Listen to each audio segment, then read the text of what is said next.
ஹஜ்ஜும் வியாபாரத்திற்கான அனுமதியும். அஸ்ஸலாமு அலைக்கும் வரஹ்மத்துல்லாஹி வபரகாத்துஹு. அல்லாஹ் திருக்குரானில் சூரத்துல் பகராவில் கூறுகிறான், ஹஜ்ஜின் போது உங்கள் இறைவனுடைய அருளை நாடுதல், அதாவது வியாபாரம் போன்றவற்றின் மூலமாக நேர்மையான பலன்களை அடைதல் உங்கள் மீது குற்றமாகாது. பின்னர் அரஃபாத்திலிருந்து நீங்கள் திரும்பும்போது மஷ் அருல் ஹராம் என்னும் தலத்தில் அல்லாஹ்வை திக்ரு தியானம் செய்யுங்கள்.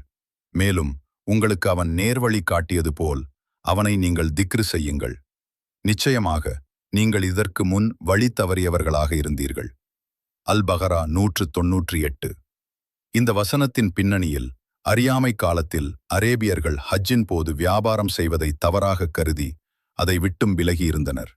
இஸ்லாம் வந்த பிறகும் புதிய முஸ்லிம்களுக்கு இது குறித்து குழப்பம் இருந்தது. எனவே அல்லாஹ் ஹஜ்ஜின் போது நேர்மையான வியாபாரத்தின் மூலம் இறை அருளை தேடுவதில் எந்த குற்றமும் இல்லை என தெளிவுபடுத்தினான்.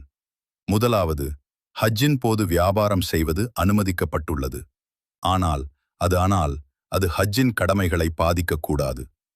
இரண்டாவது, அரஃபாவில் நின்ற பின்னர் முஸ்தலிஃபாவில் உள்ள மஷ் அருல் ஹராம் என்னும் புனித தலத்தில் மக்கள் ஓய்வு எடுத்து அல்லாஹ்வை அதிகமாக திக்ரு செய்ய வேண்டும். இது மிகவும் முக்கியமான ஹஜ்ஜின் கடமைகளில் ஒன்றாகும்.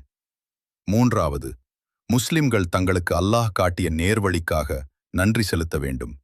ஏனெனில் இஸ்லாத்திற்கு முன் அவர்கள் அறியாமையிலும் வழிகேட்டிலும் இருந்தவர்கள்தான். யா அல்லாஹ், எங்களுக்கு நேர்வழி காட்டுவாயாக, மேலும் எங்கள் மீது அருள் புரிவாயாக. ஆமீன்.